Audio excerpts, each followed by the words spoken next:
So as of 2020, almost 1 in 5 people in the United States were providing unpaid care to an adult with functional needs, according to the National Alliance of Caregiving. And it can have positive benefits for caregivers, but it can also negatively impact physical and mental health if not addressed. And so we're going to talk a little bit about both informal caregiving, but also we're going to focus a lot on professional caregiving. So our healthcare providers, nurses, therapists, the full range of people caring for others in a healthcare setting. But we have 3 wonderful people. Dr. John Kennedy is with us. He is the director of the wellness program for the UAB Department of Medicine. He is a pulmonologist and a professor here at UAB. We also have Dr. Sylvia Huang, and she is a clinical psychologist. She's also on faculty here at UAB and focuses a lot of her work in the Center for Palliative Care. And then no stranger to Virtual Mental Health Monday, we have Salaam Green.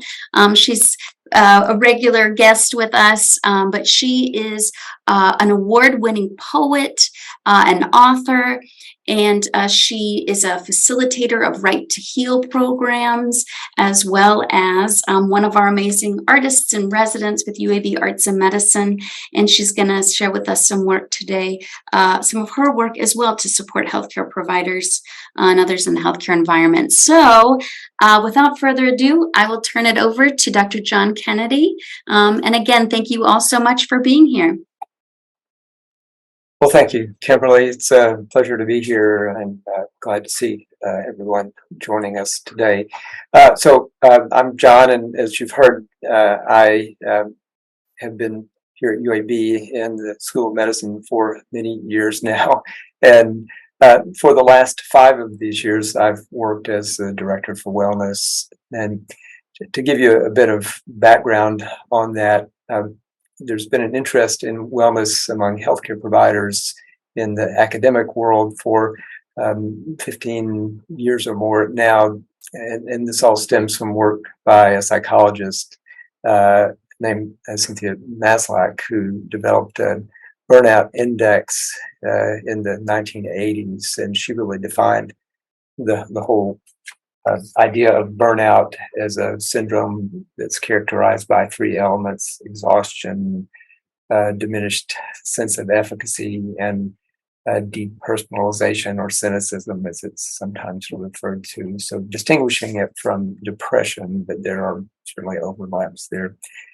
But beginning about 15 or 20 years ago, research identified that burnout was very prevalent in the medical world among providers of care, and the bulk of the early work was on physicians. And even prior to the pandemic, the data showed that almost 50% of U.S. physicians showed some symptoms of this syndrome of burnout.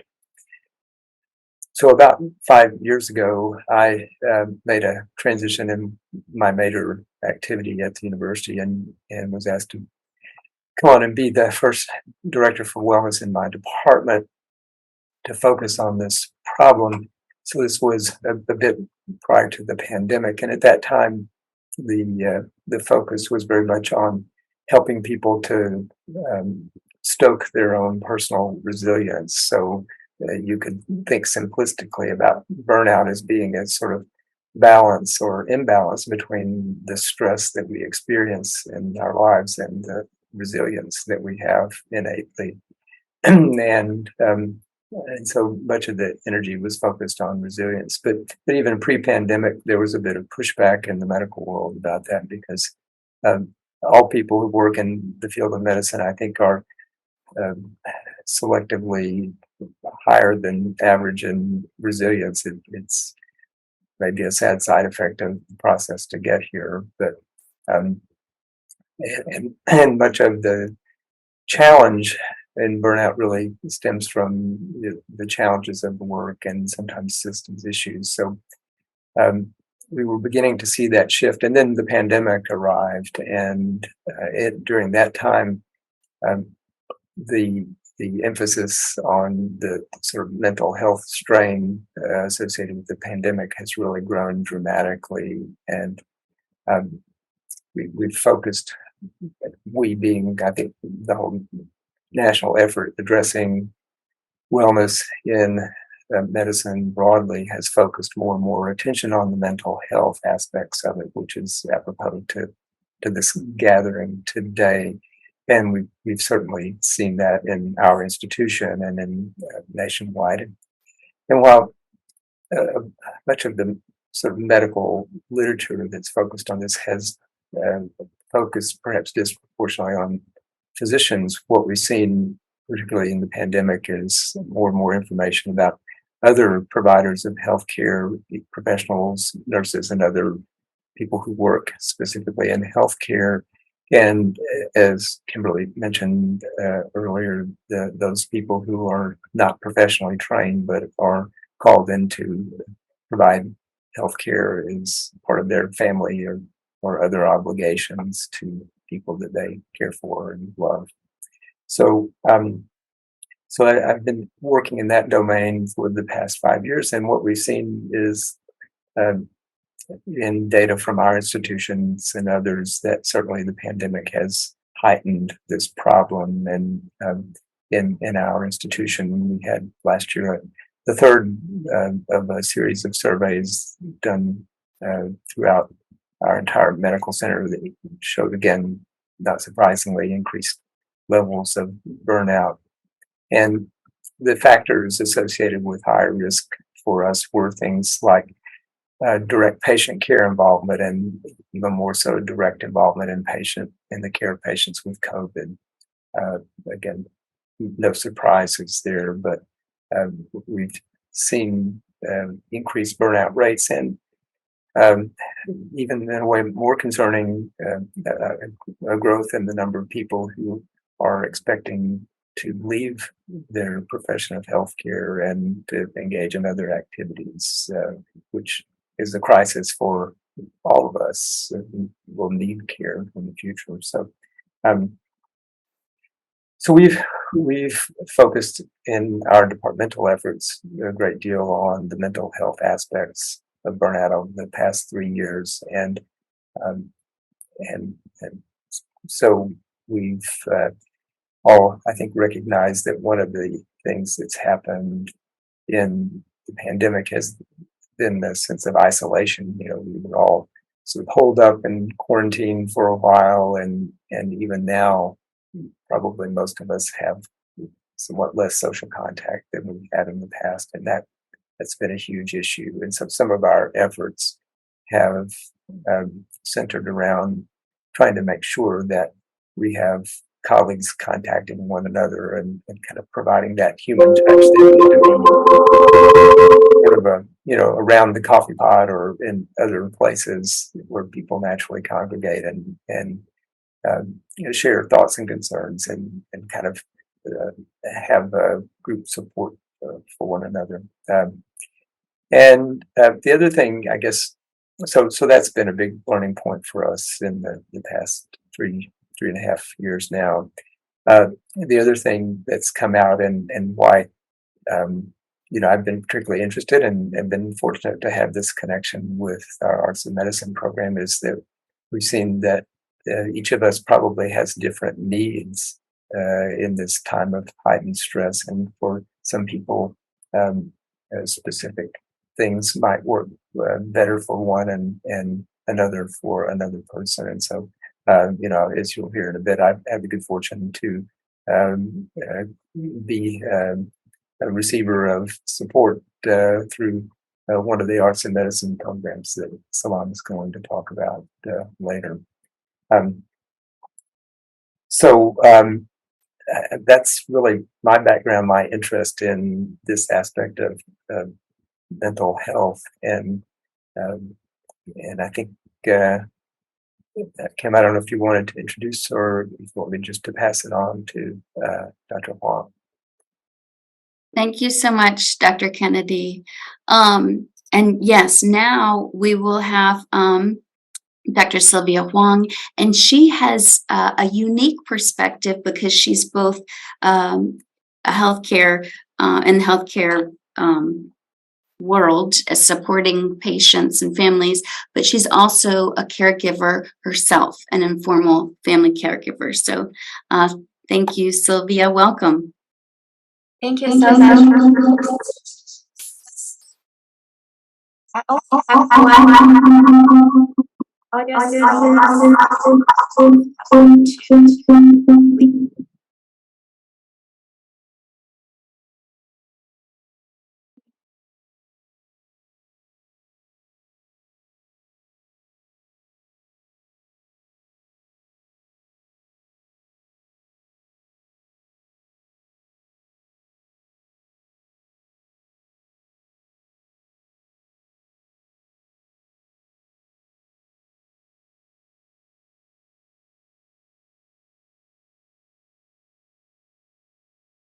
Recorded.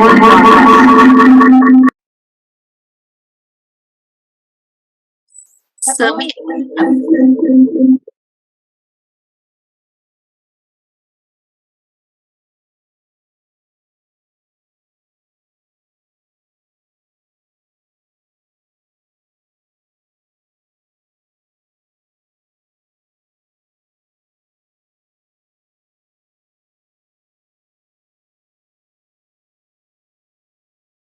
Mark, do you have any thoughts or suggestions? Sylvia says she's only signed in once, so she's not on multiple devices. Either two participants. I'm going to remove one.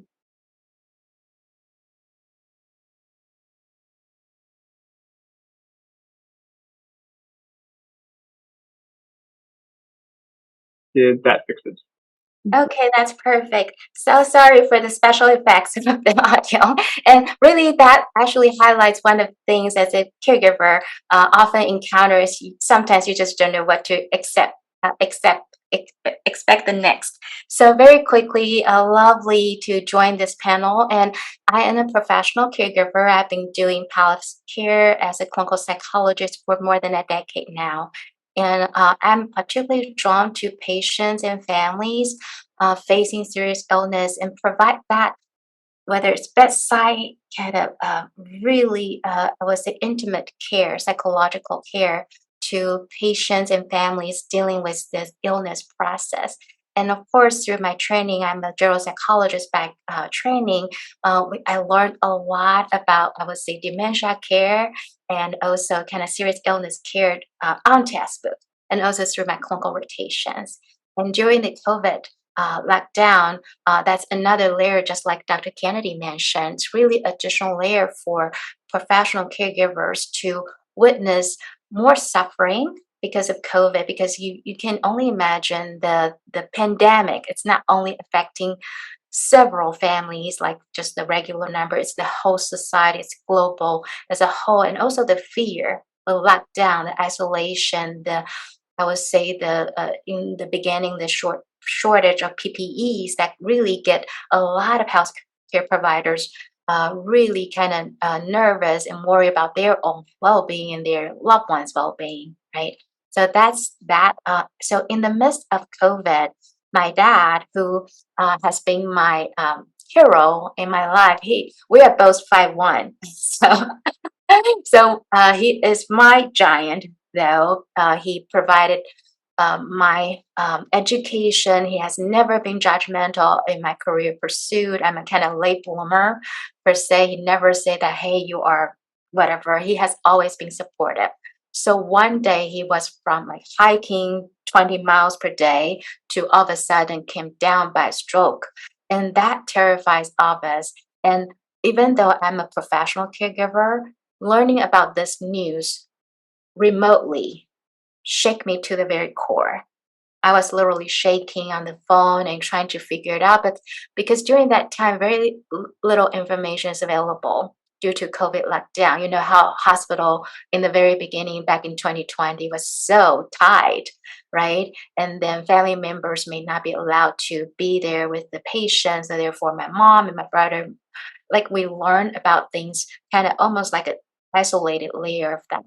So I did remote caregiving, international remote caregiving for about, um, I would say 9 months. And that literally drove me nuts. I have many, numerous sleepless nights because I was trying to call, kind of get connected via video, phone, all that. But the nursing station, they got so busy, no one can help my dad to pick up the video call. And my dad, after his stroke, and plus back then we didn't realize he also has cognitive decline as well. He couldn't even know how to touch the screen properly. So I've been waiting, kind of maybe calling 5 hours trying to get a hold of him. So that's unbearable. So back in 2021, finally an opportunity came. I decided that, well, remote caregiving is really bad for my dad. He does not have visitors. Therefore, his physical, cognitive capacities have those declined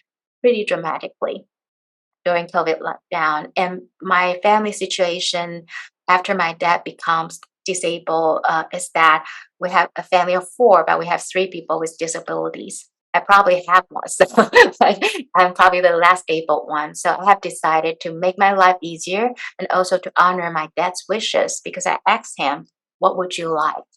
He told me two things: coming home, which means to be with family members. He doesn't want to be laying in bed staring at the walls and kind of nobody can come visit him. The second goal he has is to walk. So over the really for 6 months, eager preparation, I make probably thousands of notes, watch numerous YouTube videos to learn about the visa, the immigration staff, and also the medical staff, how to transport a bedbound patient to an airplane. But thankfully, 2021, back in 2021, September, I brought him back here in the midst of COVID. And from that day, today is probably marking my 700 days of caregiving consecutively. It's just me and my dad. We tag team to support each other. While he's kind of bedbound right now, he's really sitting behind me in the living room watching his TV. Finally, he was able to sit up with tons of PT and also walk with me with tons of PD, tons of work. And we do not have access to really insurance because of his immigration status is unique. So basically, we use UAB Equal Access, which is fabulous. And we do the PT clinic, we get some consultation, we come home and practice a lot. And day in, day out, because of his care needs, I have to learn to do bedside nursing. I have learned to change diapers 5 times a day, tube feeding and tube feeding 4 times a day. And also we love to go out. He loves to travel. So we do a lot of car picnics. And last week we just went down to University of Tuscaloosa River Walk to do the first in-person picnic in a wheelchair. So from my perspective, especially coming to this arts and medicine, I wanted to share a screen with you if that's okay. That's a little beautiful, I would say, poem that Salaam has created for me after all that. So let me probably start it out and kind of just give you a few things to begin with. So okay, let me see if I can. So this is kind of a little of my kind of childhood, my parents, and my dad. I really appreciate him. And this is really when the stroke happens, it changes everything. I tried to Skype them, try to kind of talk to them. And he was on NG2 pretty much on day 2. So we were very difficult. And this is a nursing home setting. He was there during COVID lockdown for 14 months consecutively. And during that time, I got this opportunity to learn about professional caregiver and family caregiver self-care, of course. That's part of my job. I also very, very appreciative of AIM, Art in Medicine's work to support professional caregivers, and I happen to wear both hats. So this is a story, and she came up with this beautiful, beautiful, beautiful, most amazing poem called "I Went to Him," and I put a picture of 2 redbirds because that's what after she listened to what I said, a narrative, and she came up with this beautiful poem, and I wanted to read it to you. I went to him. My father needed his hand held. I went to him, carrying compassion under the umbrella of a pandemic to a lamp that smells like lavender and warm coconut rice. I went to him. Sweet home Sylvia knit for freedom, freedom alive in the roots of hickory trees. I went to him. Carrying compassion under the umbrella of a pandemic, I went to him, finding the need for my hand to be held too. He came with me. Fighter Compassion took the journey to a country we now call our home. Sweet Home Sylvia and Fighter Compassion enjoy nature, a family of 2 redbirds flying high in the sky. Thank you, Salaam. That poem comforts me because what I have shared with her is that although the illness itself, whether it's stroke, kind of bedbound, wheelchair bound, or dementia, the capacity, the mental capacity is being hijacked or kidnapped or robbed. It seems like we lost our freedom. But when we are together, when we take team, we can fly and we have all the freedom. So with that said, I want to kind of, I may have still have a few minutes and just wanted to kind of share with you some tips. I'm going to stop share here and share some kind of tips from what I have learned as a professional and family caregiver. Those are important lessons that's crucial for my mental health. So first of all, I would say learning to care is my first point, learning to care. Because even as a professional caregiver, my personal experiences after working with literally hundreds, even thousands of families in my professional life, learning to do that for my own father is a totally different experience. And that humbles me even more. Every time I learn so much from my patients and families I have the privilege to partner with, to work alongside with, I appreciate them so much and have this intimate 24/7 pretty much caregiving experience outside of my professional role. I would say wiping the butt, try to have a clean butt is a challenge. How to communicate when my dad gets confused and start kind of even bite me. The other day, I was totally surprised. Somehow we have a human eater in my home, not jokingly, but he was just confused. So I had to learn so much and take perspectives from his brain, from his eyes, to learn what his needs are. And secondly, my dad remains to be an excellent teacher. Okay, he will use hand gestures or frowning or verbal words to let me know. He will say, "I don't like you," because if I do something, kind of change his position, trying to change diaper, he is mad. Okay, he doesn't like to be turned, but I have to change him. So I have to learn so much from him day to day. He's teaching me. So learning to care is so important. Kind of put myself in his perspective. He becomes my study subject. Not only that, I'm studying myself as well as a caregiver and also as a daughter, as a human being. The very basic nature of human being, the grief, the suffering, my fear, my worry, my wondering about what the future will hold for us. It's great learning opportunity for caregivers. And secondly, because of that, we tag team, not only just between the caregiver and the care recipient, it's a bigger team. All of my colleagues, they are my great team members. They listen to me, they understand how crazy I am and running in and out. They never say a word negative to me when they see that I am struggling. They said, how can I listen? How's your dad? How can we be helpful? And that is tremendous. I cannot be more grateful for my colleagues, for my team who really work in the field of human suffering, but also just kind of share their love and care so profoundly to me and my better. So be flexible, be very, very, very flexible. There's a lot of expectation management I have to work through.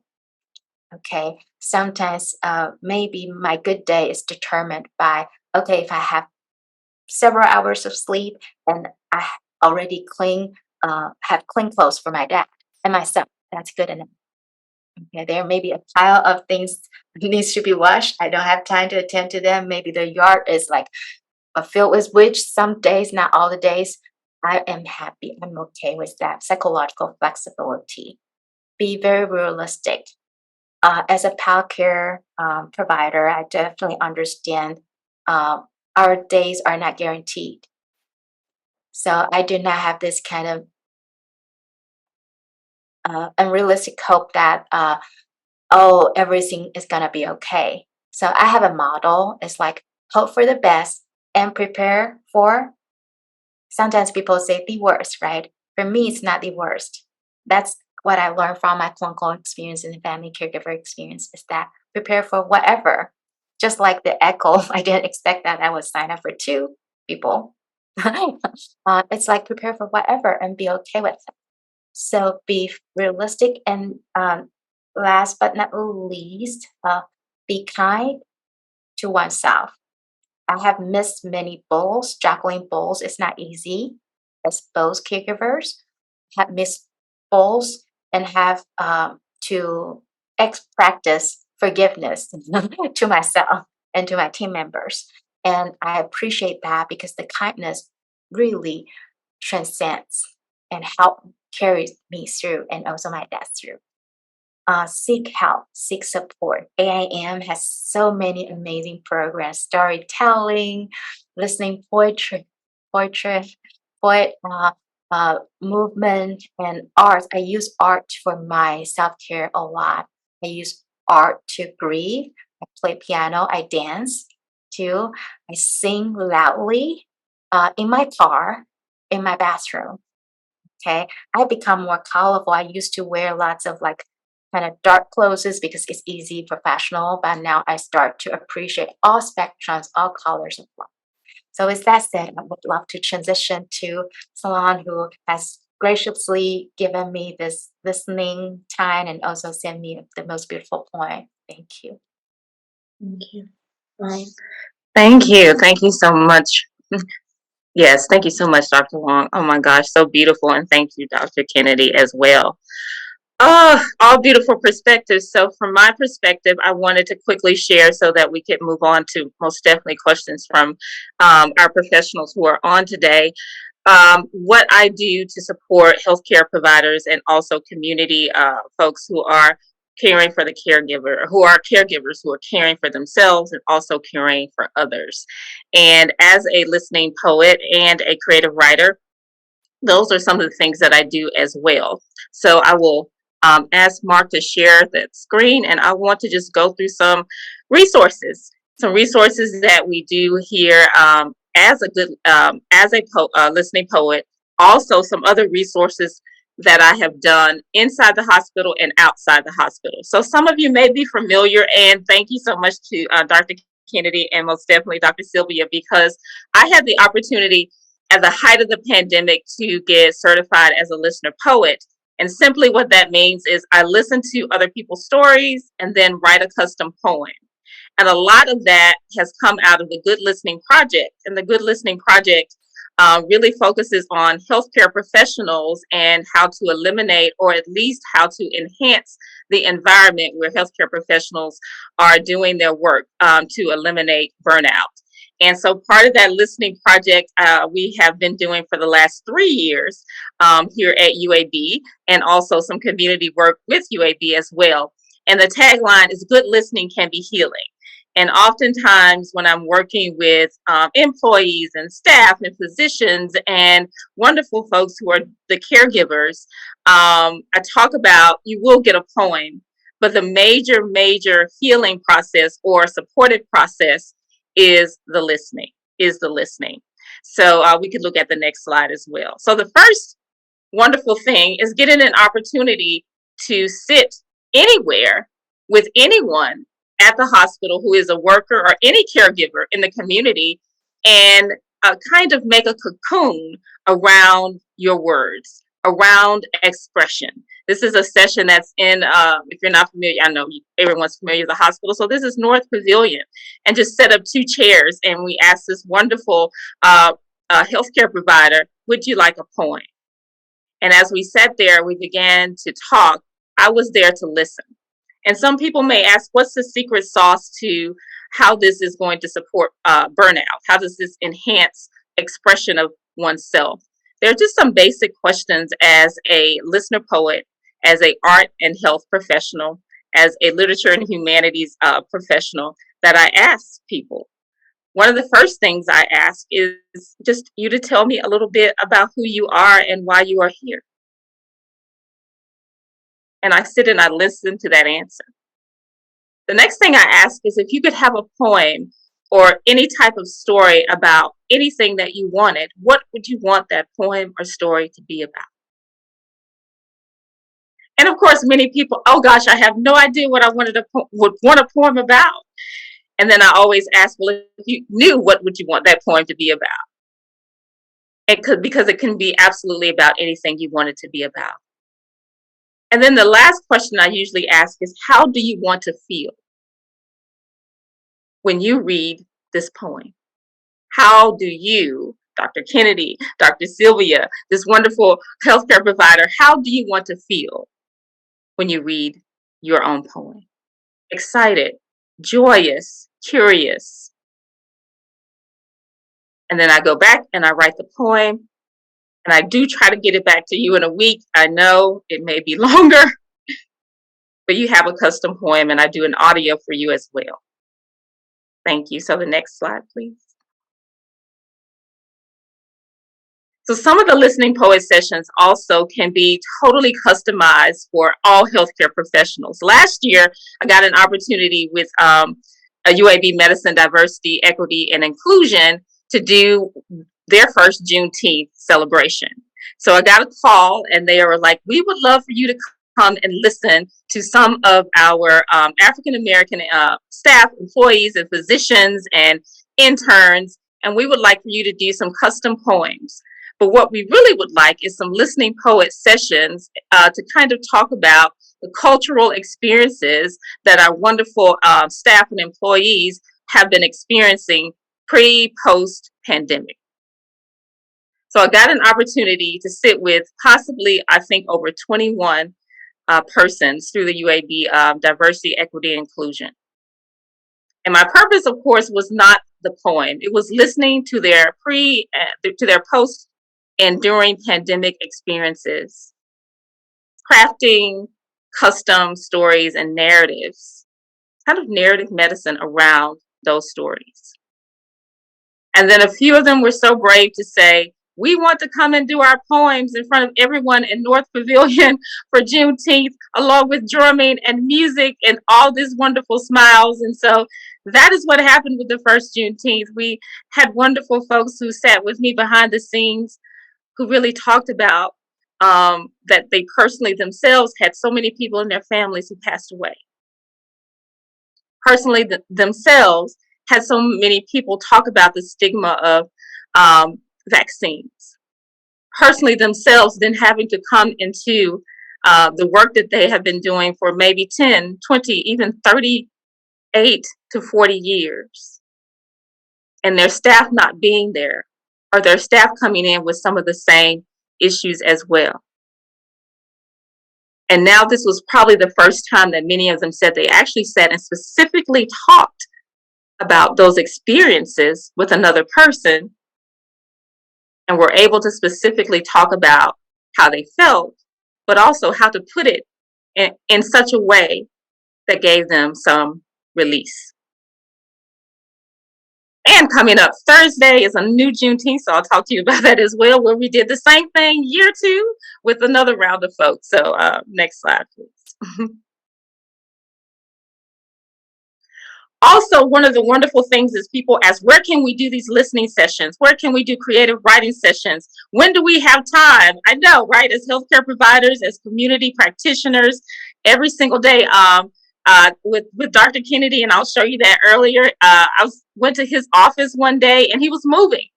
everybody was moving. They were moving out. And I was like, okay. And he was like, yeah, we're moving out to the other side of campus, but let's do this listening session. Similar here, I'm here with some nurses at St. Vincent's who are also part of what we do work with as well. And one of their days of taking an hour got together and we did a circle time, a little community healing circle of creative writing. The only thing that I really bring in when I'm working with caregivers is a pen and some journals. A pen and a journal. And I ask people to basically take this time, 7 minutes, and to write whatever comes up, allow it to come out. Write your heart out. And so we do those sessions anywhere on campus, and we take advantage of those as well. Oh, next slide, please. This is Dr. Sylvia, and this was recently where I wanted to just show an opportunity that also that meditation and writing can happen as well. So with the recent geriatric fellows, we had a wonderful artist in residence who came in, and we worked on our bird songs and our meditation and what was our new song that we were going to be singing. Now that our fellows have gone through their fellowships, and also how can we bring in people who can do meditation and then take that meditation back and turn it into writing or turn it into poetry and any of those kinds of things. And just to show that it can happen anywhere on campus and with all populations and with all folks who are every day needing a moment and a breather, who are caring for folks so beautifully. So thank you. Next slide, please, more. This is what I wanted to remind you of. Thursday, June the 15th is the new Juneteenth. So I wanted to just put that up there as well, but we could also put that in the chat.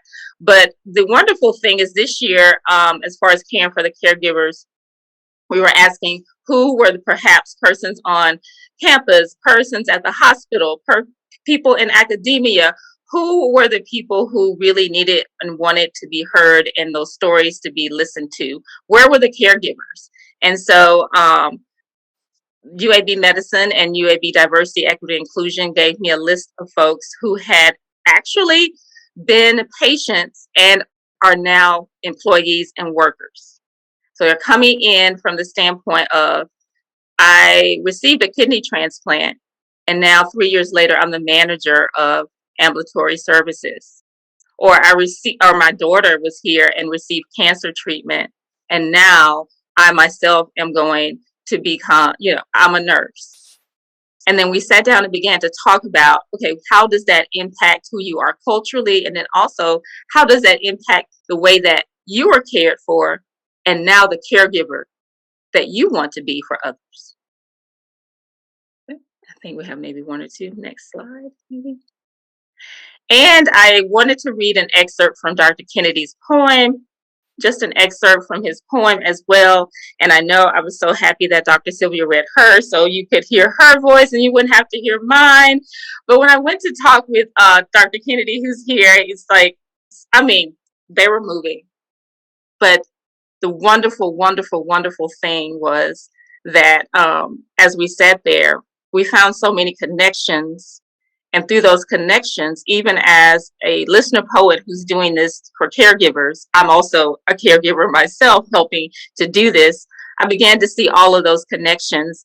And his poem talked a little bit about the fact of devotions from a professor of medicine. And I'm from Greensboro, Alabama, and began to tell me about how his son is in Greensboro, Alabama, at one of the churches. And I was like, yes, okay. And then we began to talk more about what he was doing with his life. And we began to just really connect and talk about the wellness director and his Superman cape and all of these wonderful ways in which we could take a breather, right? And be with one another. So the first kind of line of his poem says, when the world paused, we again ate from the hot stove in mother's house. Nothing savory or sweet could satisfy. We slowly walked into rooms with our white coats touching our knees, rarely stopping for death. We pass through tight halls, reluctantly counting our own heartbeats, holding our hands open for the Alabama song sparrow to chip its way into the embodiment of our fingers. When the world paused, we raised our fluted voices and picked up our six-string guitars. No music too loud or too soft could soothe us. We placed our blistery iambic pentameter notes inside vials of virility, holding our hands open for the Alabama song sparrow to chip its finger ways into the embodiment of our fingers. So thank you, Dr. Kennedy, for allowing me to read your poem. Thank you, Salaam. And if you forget a moment, I'll give a bit of a testimonial. That this it was a remarkable experience for me to, and I think I've reflected on this a lot since that time. I thought I was in a pretty good place, actually. But it was shocking to me what a great relief it was to sit with someone, to be listened to, and things came out that I didn't even expect, and then were heard and reflected back with insights that weren't in my consciousness at the time. So it was a remarkable experience to go through this. And one of the things that's happened to all of us in the pandemic is that we've become isolated, some more, some less. And one of the things that we've worked on in our program is to try to make sure that everyone gets some sort of human touch, gets a connection, to try to address that. And I guess one of the things that I took away from that experience and from my experiences since that time is the importance of that human connection. And if you take one thing away today, I think it's the power of presence. Just being truly present with another person is such a gift, and it is such a wonderful medicine that is profoundly healing. And you don't have to do anything that feels magical for it to actually be magical. Yeah. Thank you so much for that. Thank you. And with that, I will most definitely end, Mark, with that. Thank you. And I will turn it over to where I think that is my time and turn it over for questions. Absolutely. But let me end with a poem, because why not, right? And then Maya Angelou and Dr. Kennedy and Dr. Sylvia reminded me of this, and I want to end this with a poem. So, and then we'll have 10 minutes. It says, "We need joy as we need air. We need love as we need water. We need each other as we need the earth we share." Thank you. Oh, that was so wonderful to hear from all three of you. I was really curious, and Dr. Kennedy and Dr. Huang, you both touched on this a little bit, but when I talk about this work that Salaam in particular is doing with the Good Listening Poet, as a good listener poet, I always think like you get two things. You get to have a space to be heard and share your thoughts, but you also get this gift of an intentional piece of artwork that's been created just for you to honor this time that y'all had together. So I was just curious what it was like for each of you to receive the poem that Salaam wrote for you. And I'll start with Sylvia. Thank you for the opportunity to share. I didn't probably say it enough for how meaningful this is for me. I think for professional caregivers, it's very easy for us to just, provide, because we are providers. And that's very natural for us. And it actually feels so good, so uplifting, so relieving to be cared for. Okay, so I think that's the human piece about this. It's like we go in and we just tell our stories. There's no agenda, there's no specific parameters around this work. You be you. You talk about one of your experiences, right? Because we have all of us have many different experience from different angles, different times, different perspectives. But this really highlights that, and this is extremely therapeutic for me, both personally and also professionally. Because professionally, I know that UAB cares about its providers to be so kind and so compassionate and so proactive to offer this to clinicians or staff members during this time. So I really appreciate that.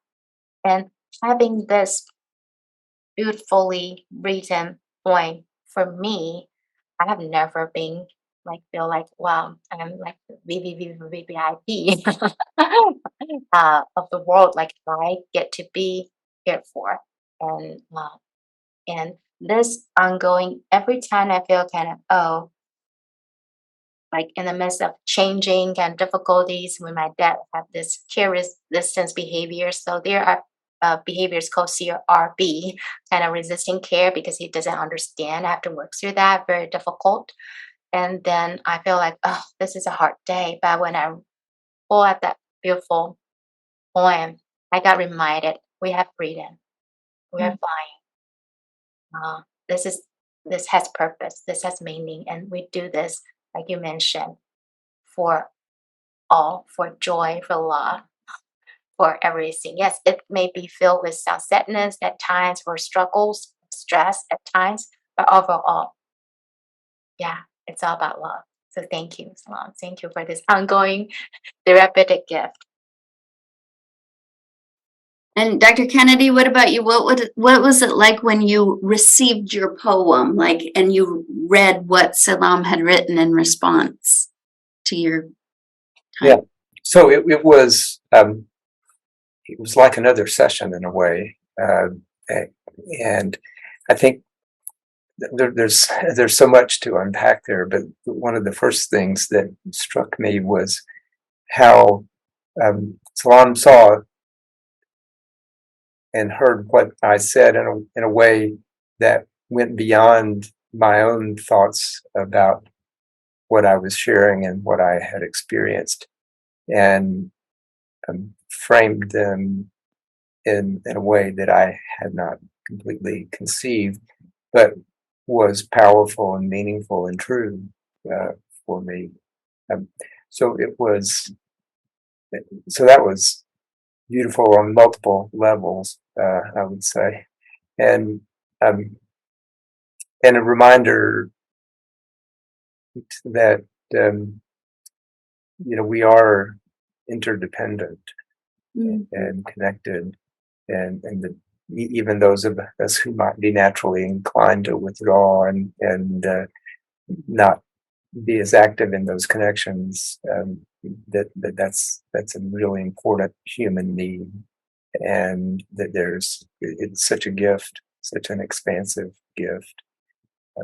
So yeah, that was my initial reaction to it. And even today, reading it, I haven't read it in a while, and so reading it again today, I see new things in it each time, which is, it's so a gift that keeps giving. Thank you. I don't think we have any questions, so I will ask some more questions because I have many. This next one is for Salaam, and my question to you is specifically in this particular area of your work, Salaam, where you are writing a poem about your time with this person. Is that a lot of responsibility, or how does that feel when you're kind of starting that creative process after you've had time with the provider or caregiver? Yes, it's an immense responsibility. Yes, sometimes I'm like, oh my gosh, Dr. Kennedy, wellness director. What does he need? What can I do? Like, oh my gosh, Dr. Sylvia. Sometimes I'm like, what can I possibly offer? When I come in their spaces, I'm like, help. you know. But it goes back to practice, right? The practice of arts and health as a practice, my practice of poetry as a strategy and a healing tool and a therapeutic intervention, back to the work I've been doing now for probably 15, 16 years of sitting with people and storytelling alongside them. So once we kind of go back to, like, I think Dr. Kennedy mentioned, the human connection, and we all need human touch, and invariably we always find these connections with Dr.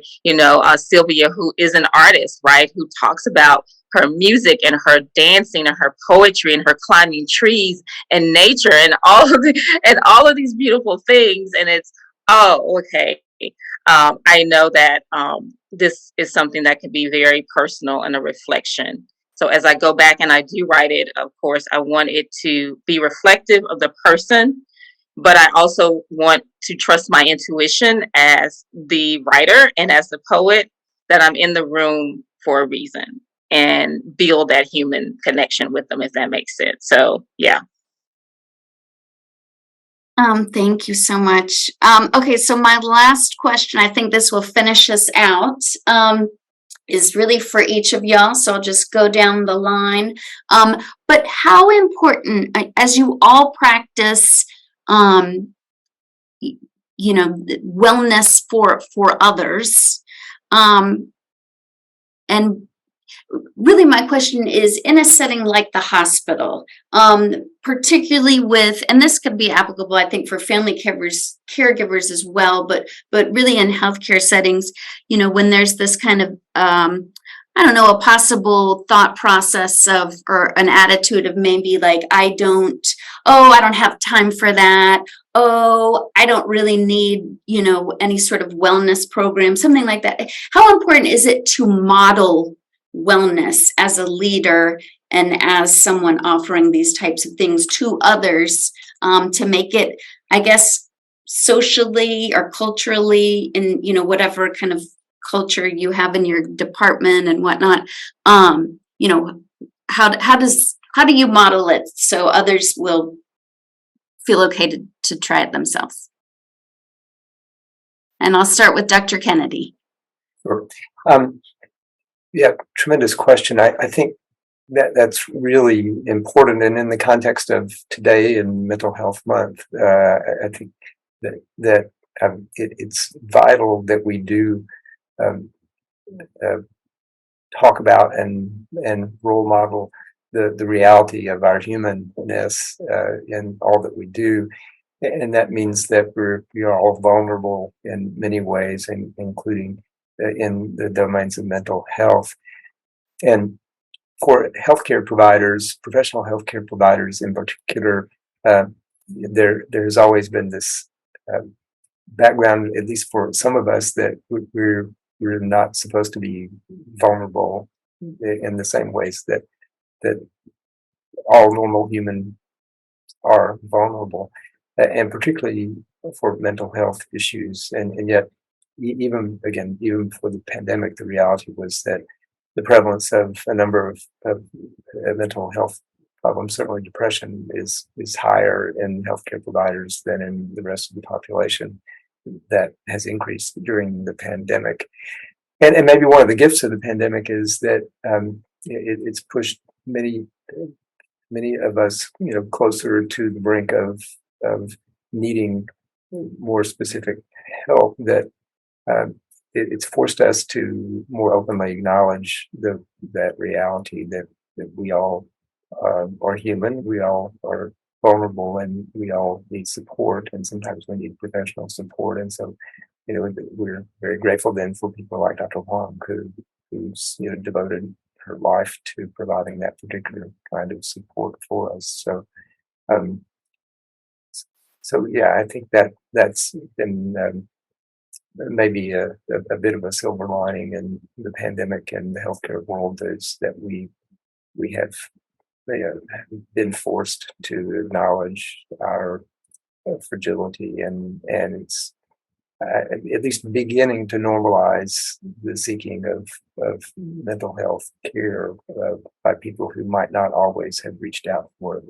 So I'm very happy about that. Thank you. Dr. Huang, what about you? I know palliative care is a wonderful, beautiful, special place, and so I feel like that's more accepted in the environment. But what would you say about modeling wellness in all its forms to other colleagues or fellows or medical students, et cetera?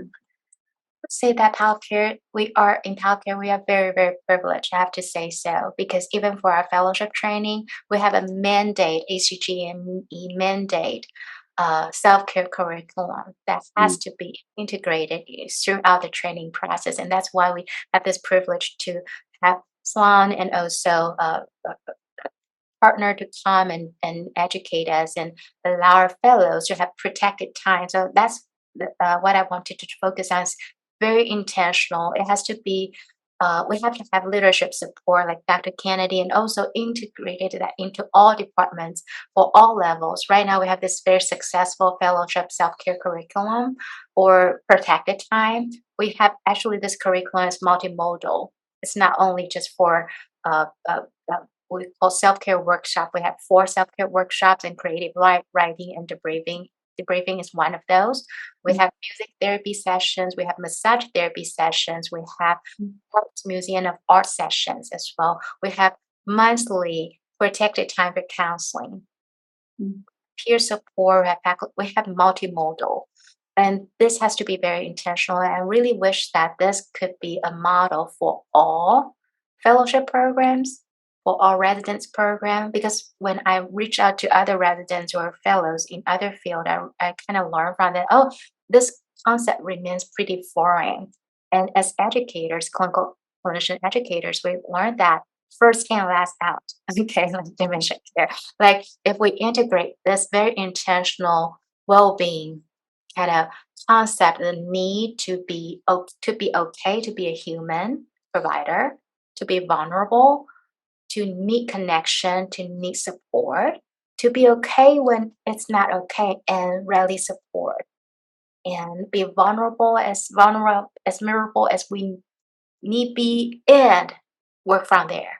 Okay, just be very genuine, very truthful, very authentic about all our own needs, and then integrate that with layers of systematic support. Leadership buy-in can support. We need that culture. We need cultural transformation to highlight the importance of, I would say, mind body kind of hand-in-hand collaboration, because really there's no health without mental health. So our mental capacity is so important to be nurtured. If we want to have the best healthcare for the United States, we need to support our very own professional care. Staff members, everyone. So that's my kind of 2 cents. Like, yes, it has to be inclusive. And hopefully we can model that through this fellowship training program. We have received fabulous reviews. We are hoping to publish our training model. Hopefully by the end of this year, we will see. We have 5 years of data already. So. Oh, that's wonderful. Thank you so much, Dr. Huang. And I would like to leave us with Salaam. How do you care for yourself as you're caring for others? Whether, because you're caring for, of course, patients and family members, staff, community. How do you care for yourself, Salaam? Yes, I'll just like to remember what makes you happy and what brings you joy. So think of those small things every day and commit to doing at least 30 seconds of those things, as many of you all have mentioned. And sometimes it's the small things that pack a large punch for our mental well-being. So thank you all. Oh, thank you so much, all Salaam and Dr. Kennedy, Dr. Huang. Thank you so much for your time, your vulnerability, and your just wisdom and knowledge. And thank you everyone for joining us today. And if you have any questions, would like any of the information that was provided on this, please let Lauren know. I believe Lauren, you emailed her, or Lauren will put in the chat how you can get more information or have any questions about any of this. And then, of course, I'd like to invite folks to our next Virtual Mental Health Monday, which will be Monday, July 17th. And in this one, we're going to focus on a particular organization that brings arts into shelters for people living without housing. So thank you so much for being here, and take care of yourselves. Be kind to yourselves. Thank you all so much. And thank you for our wonderful guests.